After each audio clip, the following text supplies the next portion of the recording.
Pablo, ¿verdad que quiere vivir el cielo? Sí, acá.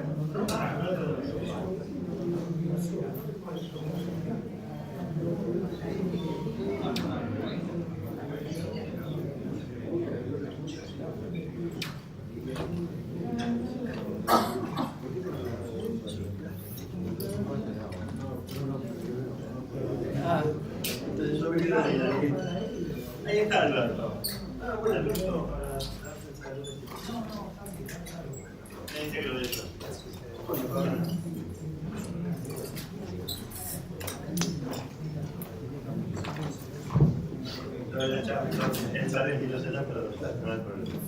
Bueno, muy buenas tardes, tengan todos.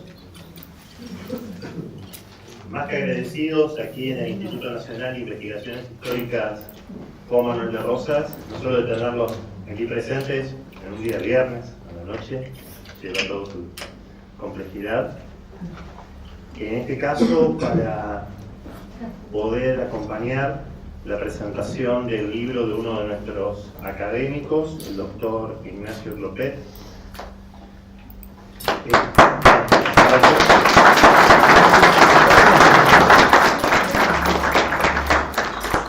En el caso de Ignacio, viene desarrollando tareas de investigación de un marco científico donde, sobre todo, la cuestión de la genealogía es una de sus claves, y en base a eso ha trabajado mucho tanto con la genealogía de Evita como con la genealogía de Perón, también de sumar distintas publicaciones y trabajos académicos sobre otros aspectos de la historia argentina.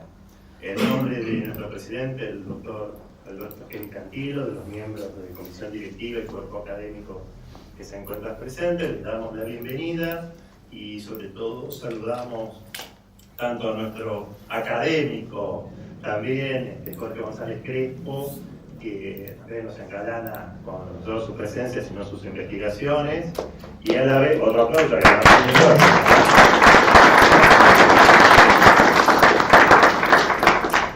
como con el periodista y politólogo, como me fijé, así que tengo un colega, politólogo Seferino Reato, que también ha publicado, ha investigado distintas temáticas de historia argentina del siglo XX, así que también un aplauso.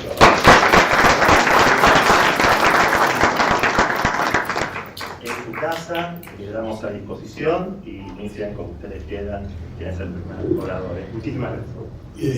Buenas noches, le voy a dar la palabra a Jorge Crespo para que dé comienzo a este acto, luego va a hablar Seferino Reato y en última instancia dirigir unas palabras de agradecimiento. Jorge. Gracias. Bueno, buenas tardes a todos. Tarea del panel, presentación y el presentador, esbozar un contenido sobre el autor y su obra. En este caso, el último libro del doctor Glopet, Ignacio Glopet, agradeciendo desde ya que me haya elegido para integrar este panel, junto al politólogo Seferino Reato. Y bueno, lo que voy a hacer es plantear muy sucintamente la obra, la personalidad de Ignacio, con quien me toca las generales de la ley, porque soy amigo hace mucho tiempo, aunque nos vemos poco, y cada vez que nos vemos hablamos nada más que de Perón. Como historiadores no nos queda otra. No, nos vemos poco por sus ocupaciones, pero nos ponemos al día con todas las cuestiones referidas al general Perón. Ignacio es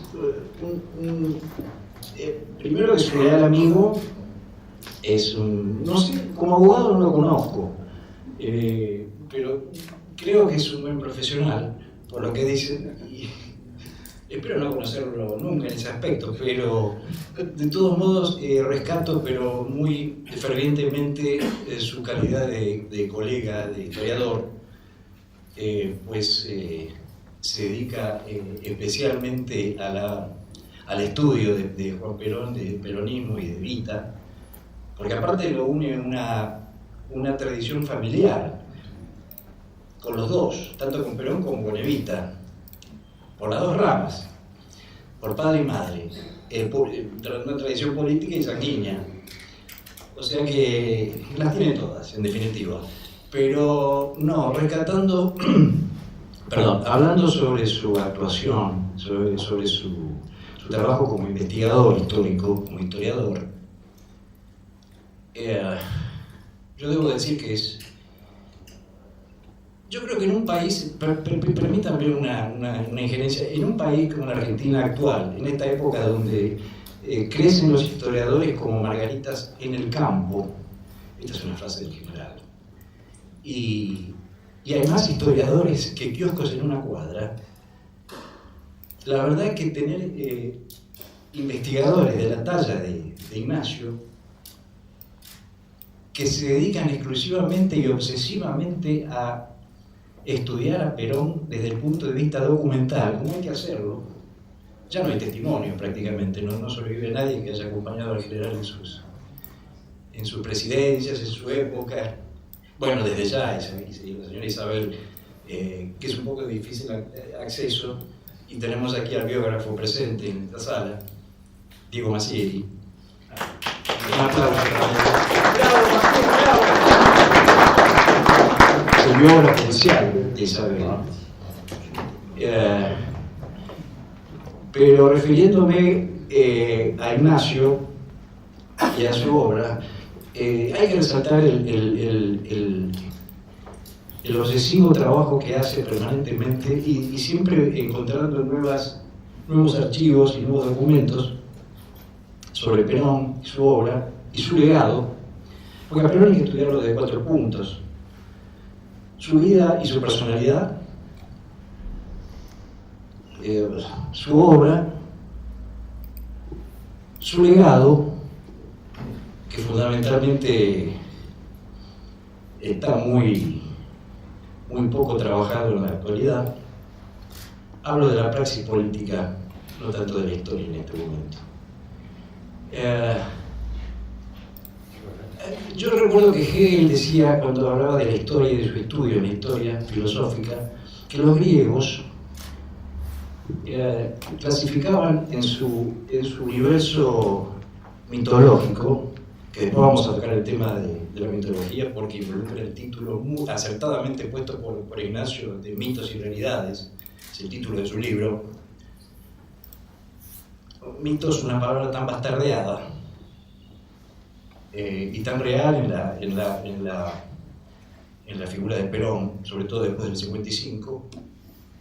Y decía Hegel que los griegos clasificaban a los componentes del universo, del caos y del cosmos, de mayor a menor, los dioses, los hombres en la otra punta, y en el medio estaban los héroes, que eran también mitad hombres, mitad dioses. Si viviéramos en la época de Grecia, de la Grecia mitológica, no la real, ubicaríamos a Perón en el centro.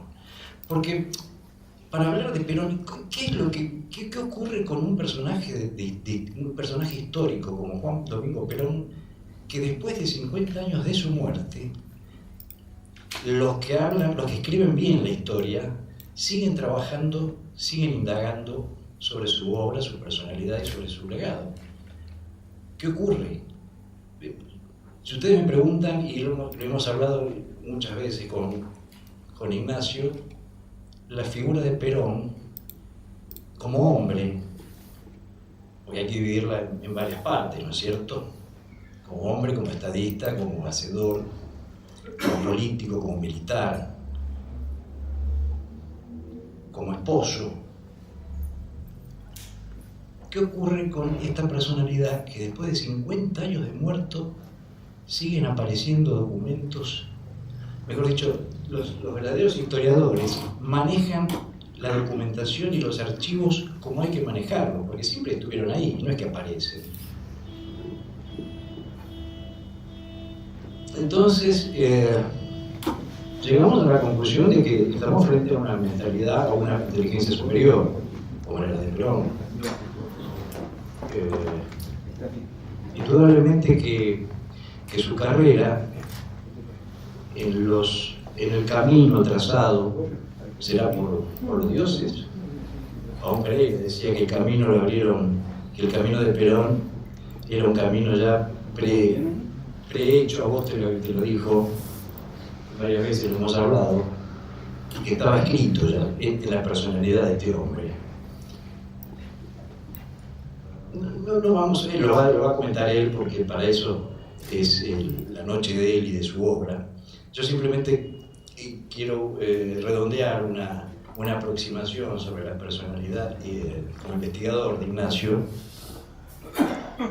y vuelvo a decir que él como historiador respeta absolutamente todos los cánones documentales estrictos que hay que observar para buscar la información, en este caso de Perón, como sujeto de la historia, buscarla, hallarla, estudiarla, compararla, escribirla y después divulgarla, porque de nada sirve esbozar o escribir una documentada vida nada menos que de Perón y después no poder divulgarla, no tener el instrumento para publicarla, para que se conozca.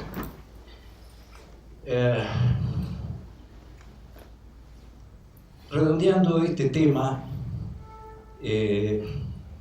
Ignacio Clopet, este es su 10º libro sobre Perón, ya escrito sobre la genealogía de Evita, de Perón, un libro maravilloso que se llama Perón en Roma, donde prácticamente día por día, hora por hora, nos muestra la vida pasada por el entonces teniente coronel en Europa, en Italia, con todas sus relaciones, etcétera, etcétera.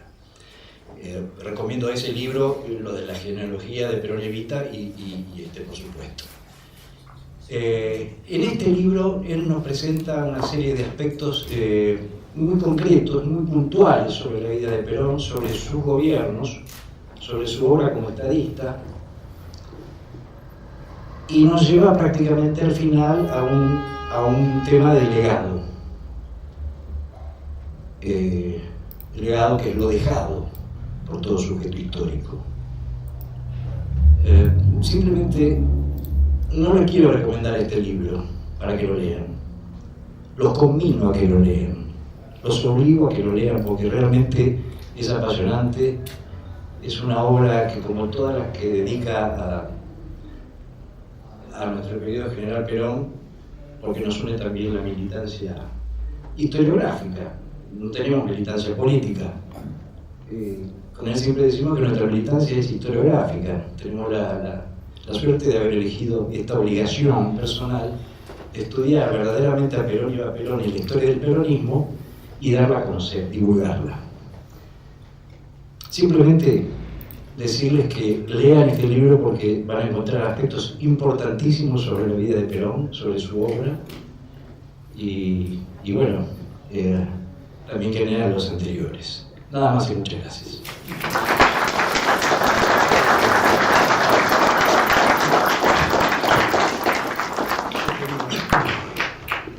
Bueno, buenas noches, gracias Ignacio por invitarme. Yo creo que el peronismo ha tenido muchos y buenos historiadores y creo que Clopet es de lo mejor que he leído desde hace años, por varias razones. Primero porque es un historiador que respeta el método, va directamente a la fuente, le gustan los documentos, y eso es importante. Segundo, porque escribe no solo para los peronistas, sino para todos, es decir, escribe bien, escribe claro, escribe sin agresiones. tratando de divulgar lo que él encuentra hay que divulgar. Del libro, lo que más me interesó a mí particularmente es el último capítulo, que es titulado Exilio y Herencia, porque va al encuentro de un gran enigma, de una gran curiosidad que tengo como no peronista. Aclaro, no peronista, no es otra cosa que antiperonista. Si no me creen, esperen la campaña del año que viene, van a ver lo que es la diferencia. Pero la curiosidad que yo tengo es la que esbozó Jorge, que se puede resumir en varias preguntas. ¿Cuál es el secreto de este movimiento? ¿Cómo puede ser que tanta gente, tanto Argentina, sigan venerando al general Perón después de 50 años? ¿Cómo puede ser que este movimiento sea tan flexible, tan pragmático, para mostrar a veces un rostro más liberal y de derecha y otras veces más socialdemócrata y de izquierda? ¿Cómo ha podido sobrevivir el peronismo a estos giros tan pronunciados que unos y otros se dicen peronistas e impugnan a los otros muchas veces? En definitiva, ¿qué es el peronismo? O en términos del presidente Milei sería, ¿qué carajo es el peronismo? Yo creo que es un gran enigma para nosotros los que no somos peronistas y es también un motivo de admiración. Y me parece que Clopet, con la cita de Perón que abre el capítulo 6, nos da una pista, porque Perón dice en un momento: muchos hombres comunes animados por una causa llegan a ser grandes hombres. Eso para mí es clave, es una de las razones de la vigencia del peronismo. Es el sentido de pertenencia que tiene cada peronista. Cada peronista siente que forma parte de algo más grande, mucho más grande, de un movimiento que representa mejor que otros lo que diríamos la causa nacional y popular, que son palabras que ustedes la entienden bien, perfectamente. Esto es muy importante para explicar la vigencia del peronismo. Tiene un riesgo. ¿Qué lugar ocupan los otros? Los que no pertenecen al peronismo, pero son argentinos y también tienen un sentido nacional y popular. Es una tensión muy interesante, pero que desde el 83 el régimen democrático ha podido contener y lo ha contenido bien. Este sentido de pertenencia me parece fantástico y Clopet se refiere a varios momentos claves de la épica peronista, como los fusilamientos de junio del 56, ¿no? Luego de un levantamiento que no contó con el aval de Perón, ya en el exilio. O un año antes, los bombardeos de la Plaza de Mayo. Son momentos claves en la épica peronista, alimentan ese sentido de pertenencia. Y con ese mismo objetivo destruye Clopet algunas falsedades vinculadas, por ejemplo, a la relación entre Perón e Isabel Perón, que es siempre una relación tomada, por lo menos desde afuera del peronismo, como algo superficial, que no es así. Que no es así.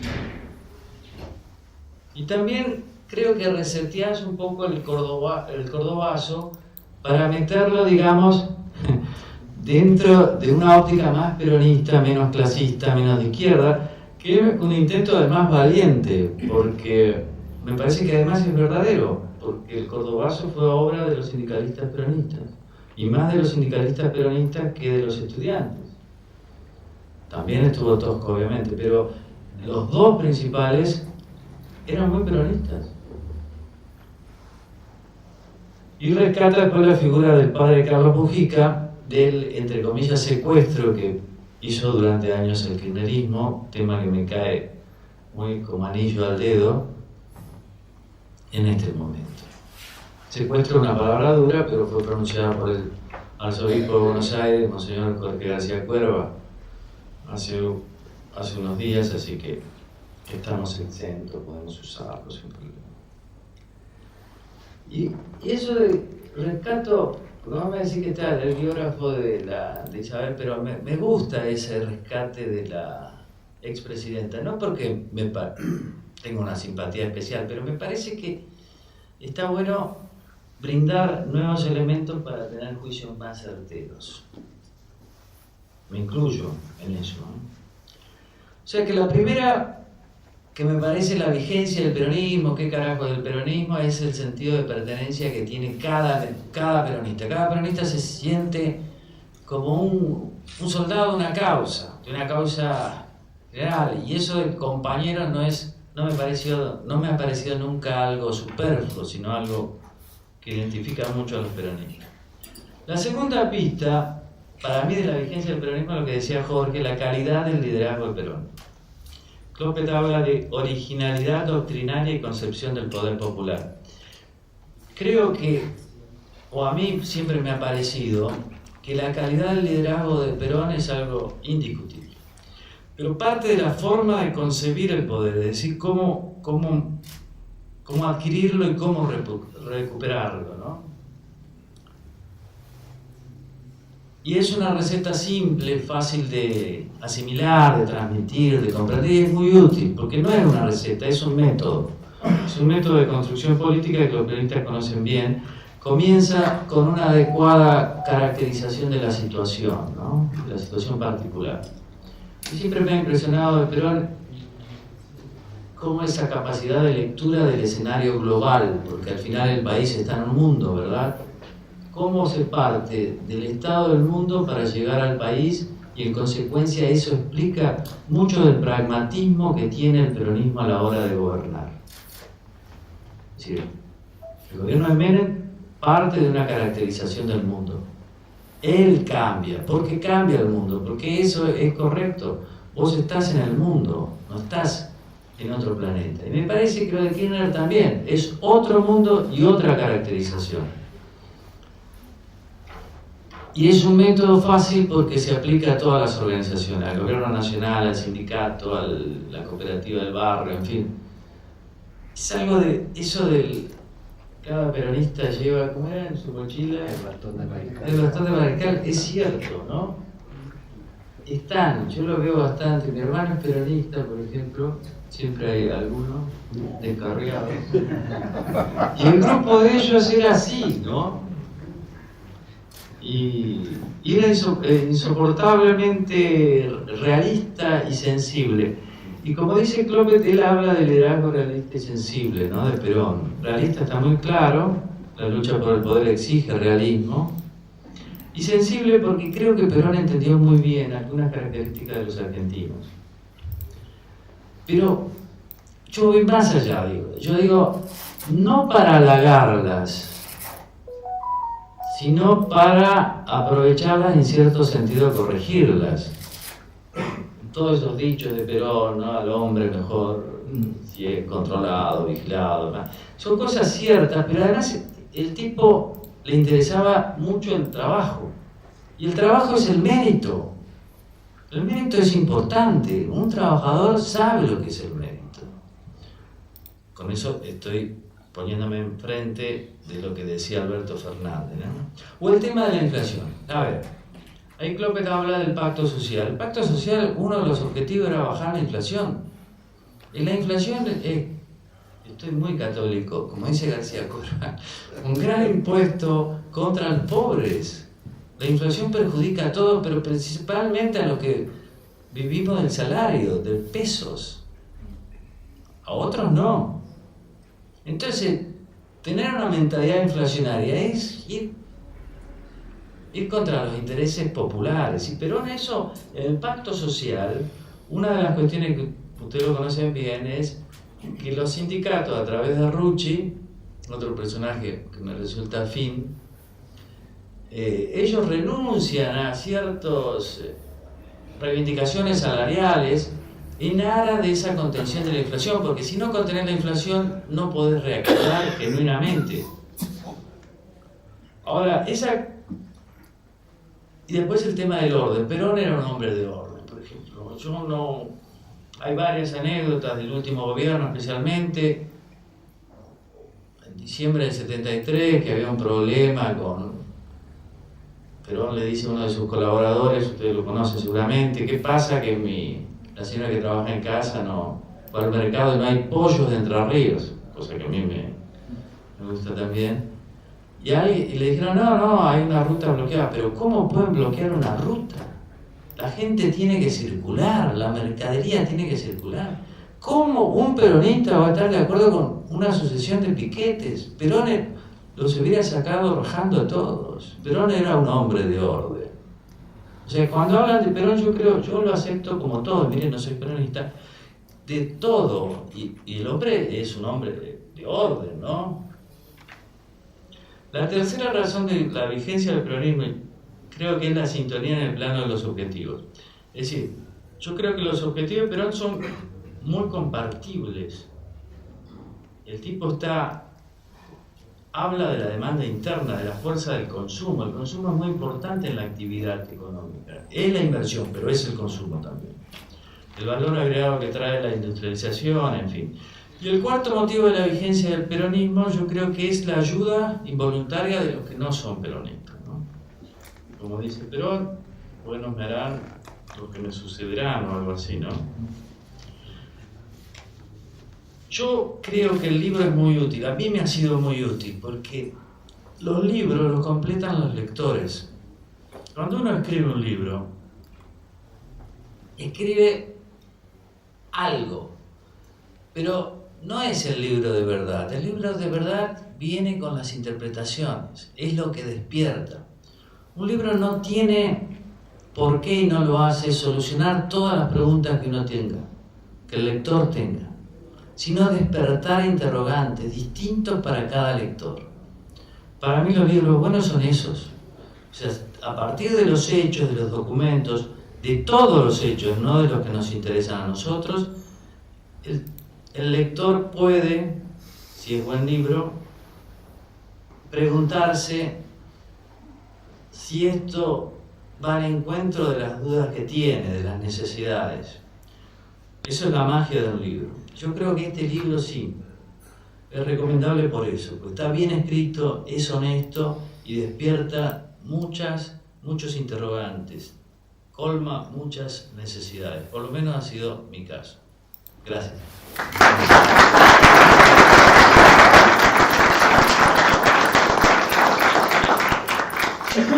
Habría que afiliarlo, ya se me hace que ahí va a terminar de entender cuando quiera poner cuatro firmas. El otro día en la Peña de Vaperón. Sí, Claro, bueno, en la Peña de Vaperón yo le dije, miren, después de mi libro sobre Rucci y ahora sobre Mujica me van a tener que dar un carnet honorario.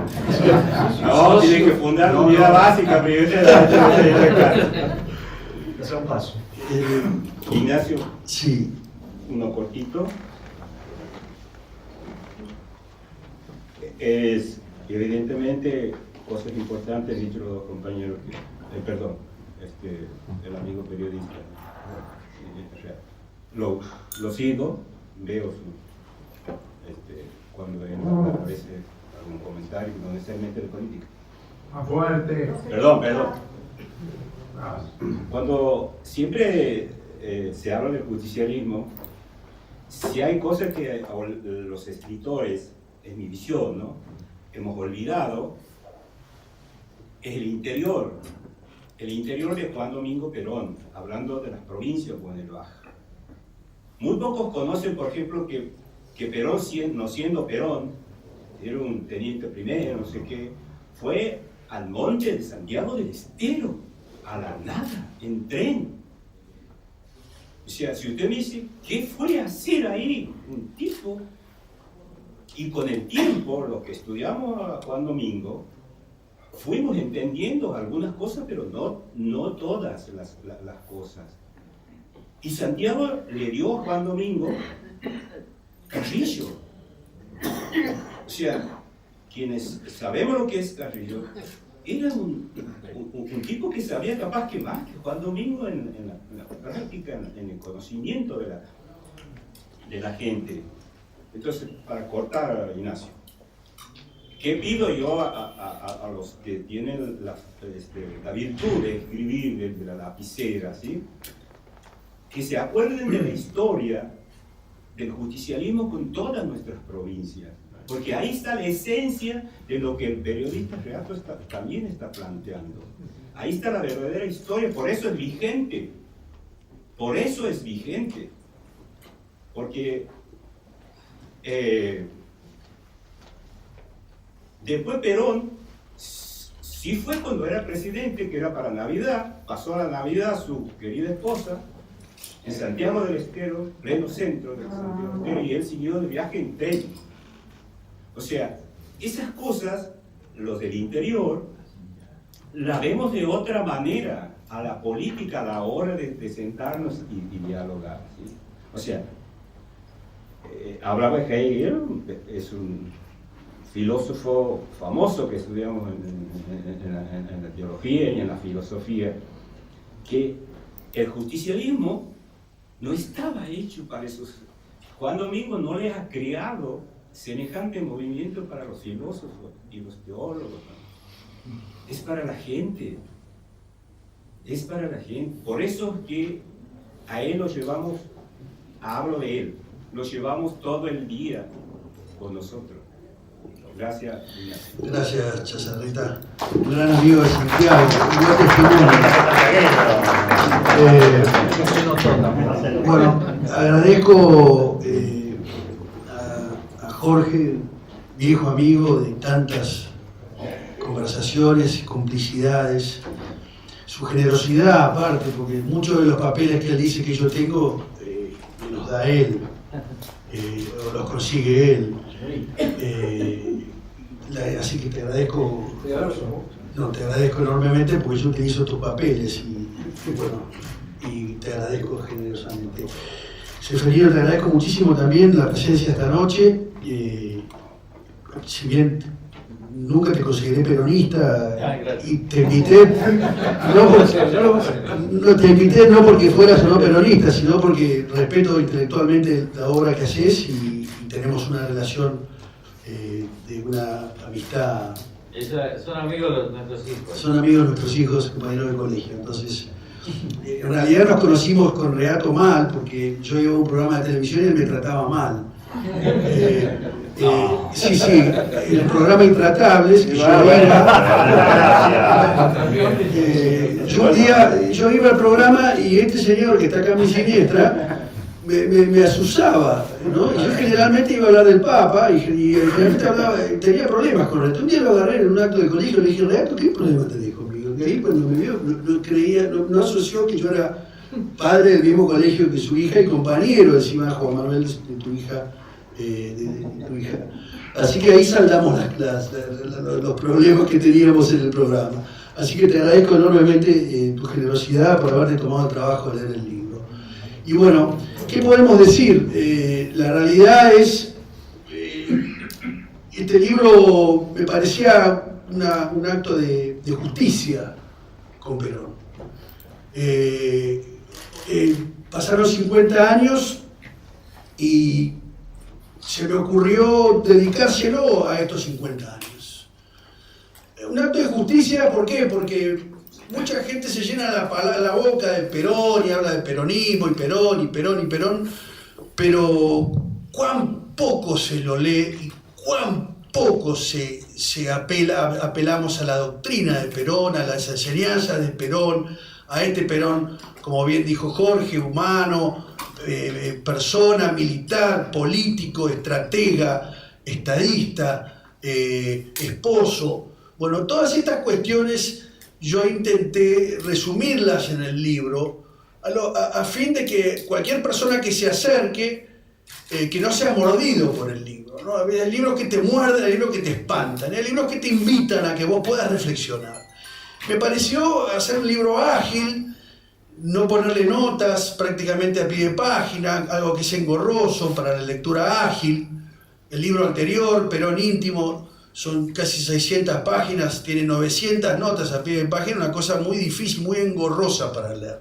Y a mí me parecía que para este homenaje por los 50 años, que creo que es el único libro que se ha publicado como homenaje por los 50 años. Después he visto que se ha reeditado el modelo argentino para el Proyecto Nacional, que también se cumplen 50 años de ese documento póstumo de Perón. Póstumo, digo, no es póstumo porque Perón lo presenta, pero es un documento que ya vamos a hacer referencia ahora más adelante. Veo que hubo algunas reediciones del modelo, pero luego no hay un recuerdo de estos 50 años. Y 50 años es tiempo y no es tiempo. Yo todavía recuerdo cuando mi padre me llevaba a la plaza a oír a Perón en su retorno, discurso de años 73 y 74. No me olvido más el día del 1 de mayo, que yo estaba con mi padre en la Plaza de Mayo. Y estábamos ubicados cerca de la catedral, donde estaban los montoneros que se iban de la plaza, ¿no? Y yo me divertía, porque aparte iba con mi viejo, tener una complicidad con tu viejo es algo tan lindo que no te olvidas más. Y aparte, papá, que era rengo, que había tenido polio, no podía correr, entonces tampoco teníamos posibilidad de tener agilidad para salir corriendo, entonces había que quedarse en un costado, quedarnos quietos y que la gente se fuera. Eso es un poco lo que recuerdo por lo tanto, para mí estos 50 años tienen una mirada que me permite hacer una frescura de este tiempo, y luego sirven como un contraste. He elegido distintos aspectos en la vida de Perón. El libro está dividido en 6 capítulos, donde desarrollo los orígenes, tantos mitos con los orígenes, que de dónde nació, que si era francés, que si era italiano, que si era indio, si no era indio, bueno, todas esas cuestiones que lamentablemente se han instalado en la biografía de General Perón. Yo trato de poner un poco de claridad, apelando sí a documentos, porque vuelvo a decir, no me gusta macanear, no me gusta inventar, no hago ficción, no hago novela, no hago relato, sino que apelo a la historia. ¿Y la historia dónde está? La verdad de la historia está en los papeles y los documentos. Ahora bien, ¿los documentos son veraces? Sí. Ahora, lo que dice el documento por ahí no es veraz, porque está el tema del matrimonio de Perón con Aurelia Tizón, donde los dos declaran menos años de los que tenían realmente. No sé si fue o una coquetería de los dos, o vaya a saber el motivo. Ahora, los documentos no siempre nos muestran la realidad, pero bueno, así encontramos cosas que pueden ser contradictorias. Y cuando uno encuentra las partidas de nacimiento, entonces ahí te das cuenta. Los biógrafos decían, no, Perón le lleva 16 años a Aurelia Tizón. No, solamente le llevaba 6 años, ¿entendés? O sea, no es lo mismo. Porque siempre viene con el tema de que Perón y las jovencitas y todas esas macanas o todas esas calumnias que se han venido levantando. Hay un capítulo dedicado al tema Nelly Rivas, un tema que está trillado, pero que todo el tiempo encontramos en las redes gente que sale a decir pavadas y que repite lo que la historia oficial dijo. Y acá mostramos, gracias a Jorge, que le debo también el documento que cito, donde encontramos el expediente original, donde se contrastan las declaraciones falsificadas adrede por la comisión investigadora y por los militares que juzgaban a Perón. ¿Cómo? Manrique, el Paco Manrique, ¿no? El señor ese que tenía la luz, ¿cómo era el redondelito ese? ¿Se acuerdan del 73, el Partido Federal? Nueva Fuerza se llamaba, ¿no? Nueva Fuerza. Todos recordamos. El Chavismo, tiene razón. Bueno, la cuestión es que intento en este libro enfrentar esas cuestiones que son delicadas o que están maltratadas por los que han escrito. Y no solamente son maltratadas por los enemigos de Perón, sino también son maltratadas por muchos que se dicen peronistas porque tratan de construir una historia caprichosa con la ideología del que escribe, y entonces fuerzan la historia o fuerzan los hechos para contarnos una cosmética de un Perón que no es, o de un Perón que no fue. Y eso también es un trabajo que vengo haciendo ya hace años, con las dificultades que eso invoca, porque claro, hay que salir a decir que no es cierto una cosa, hay que salir a decir que lo otro es impreciso, hay que salir a decir, bueno, todas esas cuestiones en el libro yo me he ocupado de hacer.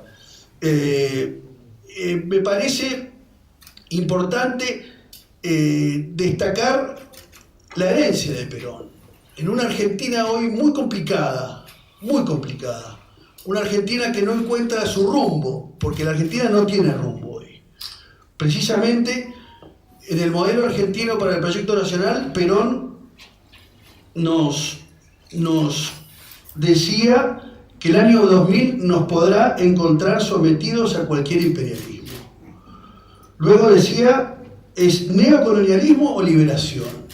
Planteaba muy claras las cosas Perón. Era un hombre que iba al hueso del problema. Conocía la Argentina mejor que nadie.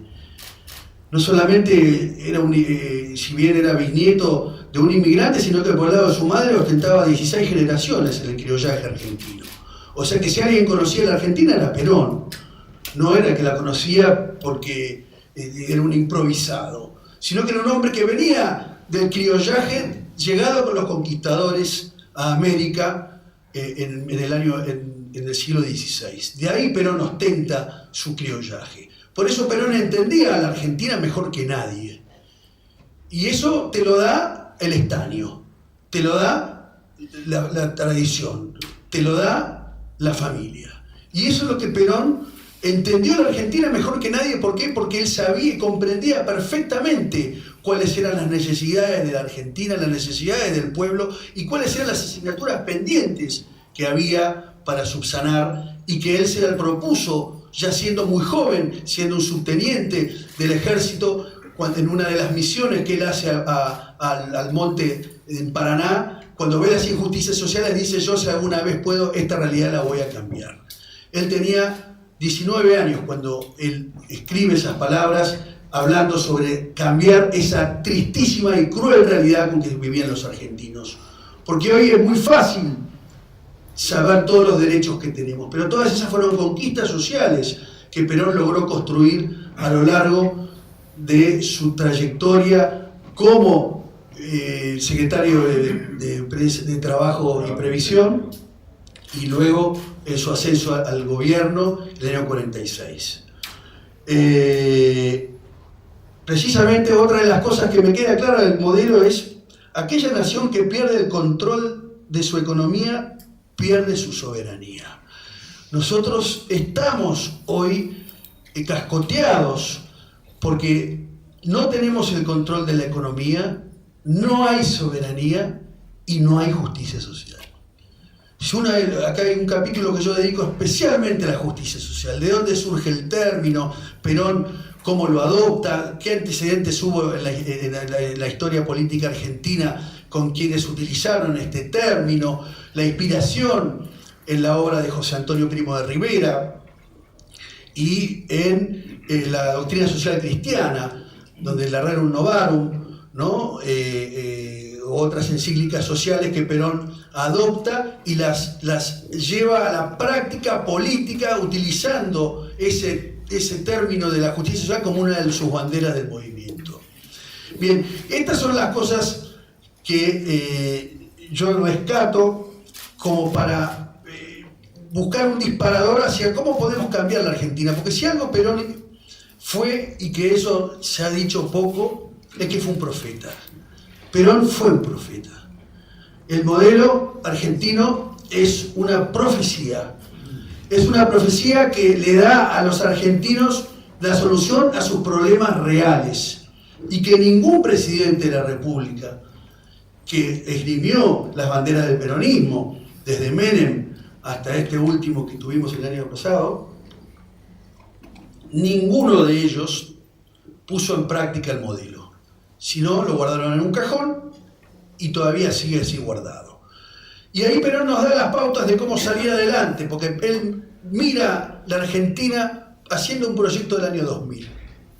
Y por eso el libro termina con este capítulo, dedicado especialmente a este legado. Luego sí, rescatamos actos de la vida política de Perón, la importancia del deporte.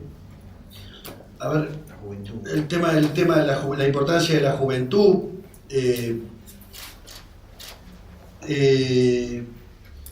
la creación del Consejo Nacional de Posguerra, todo lo que es el protoperonismo, son temas claves para hoy poder encarar el estudio de Perón, poder conocer cómo fue forjando él su doctrina y su carácter político.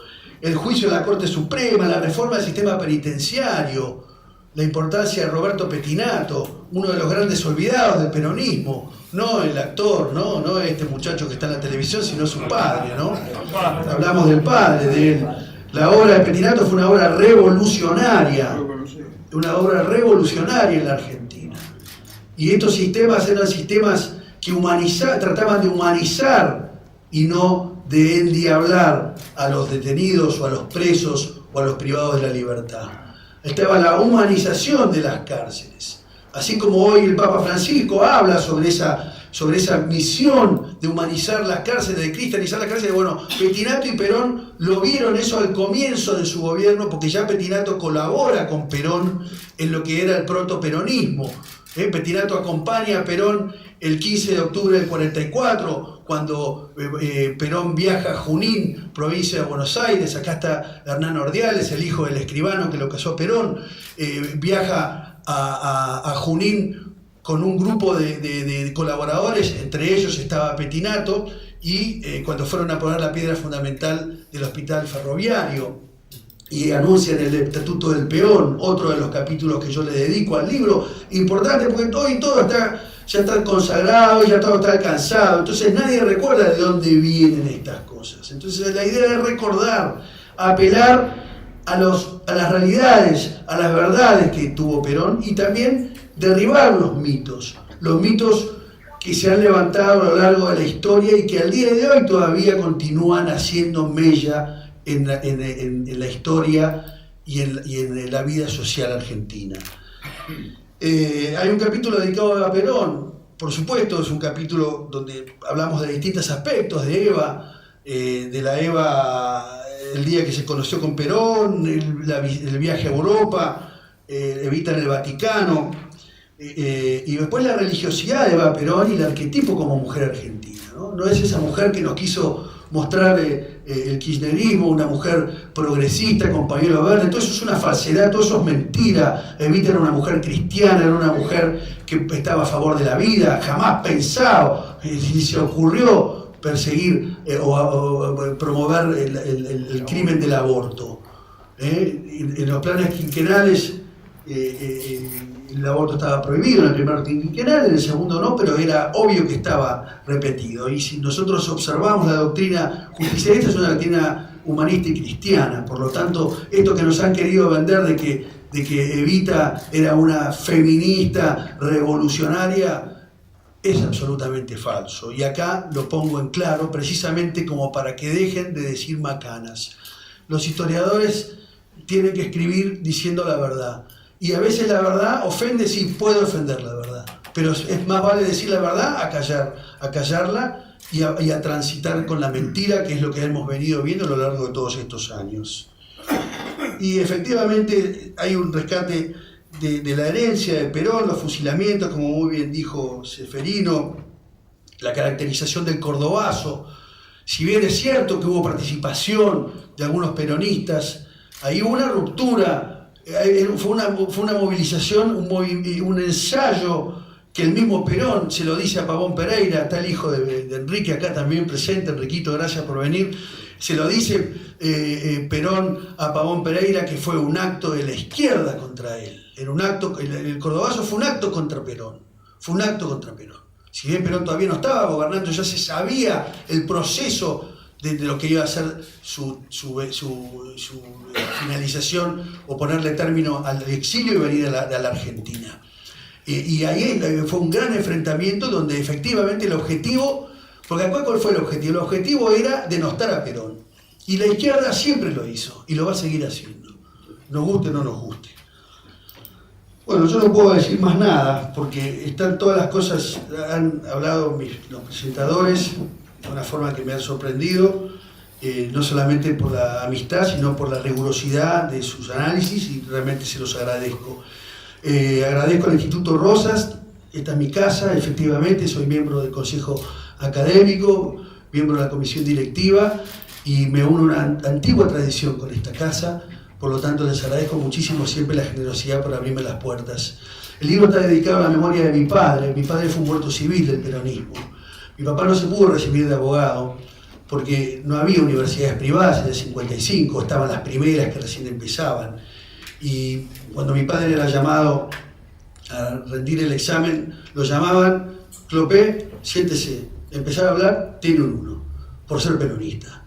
Mi padre es uno de los muertos civiles del peronismo y por eso el libro está dedicado a él, a su memoria. Y también se lo dediqué a mi mujer, a Isa Recalde, que me acompaña en todas estas locuras, en todos estos sueños. Muchísimas gracias a todos.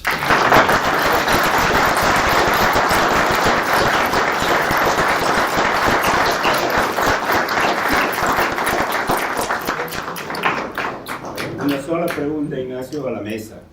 Sí. Esto muy actual. La pregunta se la pueden contestar como acomode. Muchos compañeros pensamos que el movimiento nacional socialista está en periodo de extinción si no hacemos algo rápido y contundente. ¿Qué opinan sobre eso que andamos charlando los peronistas? Por favor. Si me preguntan a mí, con permiso de Ignacio, yo soy de los que piensan, por mi acercamiento a Perón y al peronismo, aunque no tengo la edad por haberlo conocí, estuve frente a su cuerpo en el año 94, cuando se abrió la bóveda con la familia. Con el micrófono para que se pueda escuchar el Sí. fondo. Tiene razón. No Perdón. Tiene razón. registrado. ¿Me escuchan? Sí. No, yo digo que yo tuve el triste privilegio de estar frente a los restos del general, que estaba igual cuando Alejandro Rodríguez Perón y la familia lo abrieron la tumba en el 94, a raíz del tema de las manos.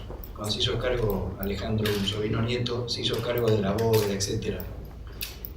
Y tuve ese triste privilegio, que fue la única vez que yo estuve frente a Perón. Conozco a la familia y a la familia de Vita, en fin, desde chico. Mi padrino era amigo toda la vida de Juancito Duarte, conocido del general, en fin. Yo a la pregunta del compañero, yo, como decía antes, no soy militante práctico político, nunca lo quise ser porque sé que no me da el cuero, o no me animo.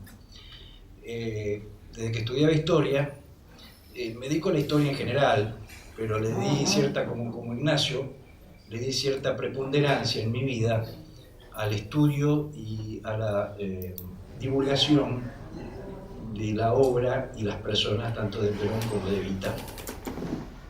En ese aspecto, yo soy de los que piensan, lo pienso yo, que no soy militante activo político, que como todo gran movimiento filosófico, doctrinario, político, el peronismo como tal falleció el día que falleció el general. Lo que queda es el peronismo en los corazones de quienes aún hoy los recuerdan, los aman y no necesariamente actúan en política. Lo que queda en la práctica política, a mi juicio, es la práctica del justicialismo, que es por añadidura, porque pocos saben que desde el año, vos lo sabés muy bien, Ignacio, lo hemos hablado muchas veces, que cuando Perón funda el Partido Peronista en el Luna Par en el año 48-49, que hasta ese momento existía el laborismo y por ese instituto llegó a la presidencia en el 46, no había partido peronista, pero la gente, los jóvenes no lo saben.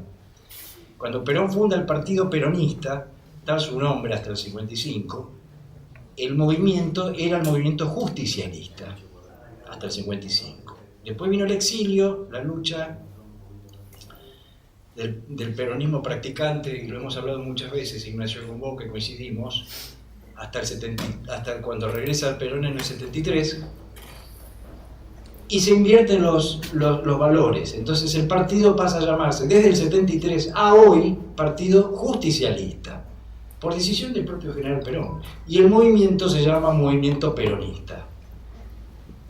Cuando fallece el general, a mi juicio, y por la práctica que uno ve en el hermoso país que me tocó vivir, el peronismo como tal, desde el 74, desde el 1 de julio hasta hoy, a mi juicio, por lo que yo capto de la realidad, no histórica, sino la realidad que uno ve,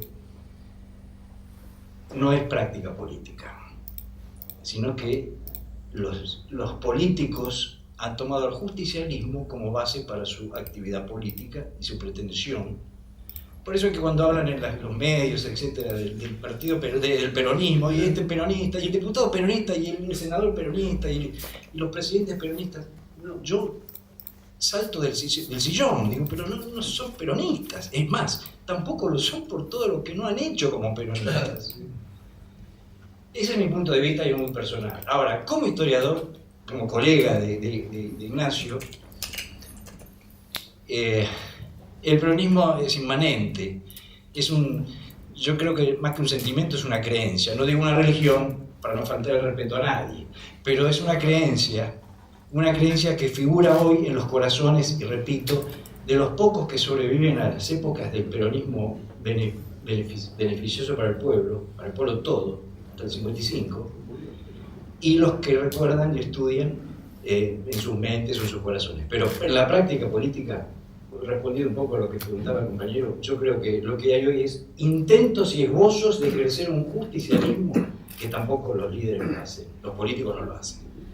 Bueno, vamos a dar por terminado el acto. Quiero agradecer también, me olvidé, al editor Andrés Teleca y a la editorial SB por haber tenido el coraje de publicar un libro en una Argentina muy complicada. Así también mi agradecimiento para el editor y un aplauso para él. Gracias.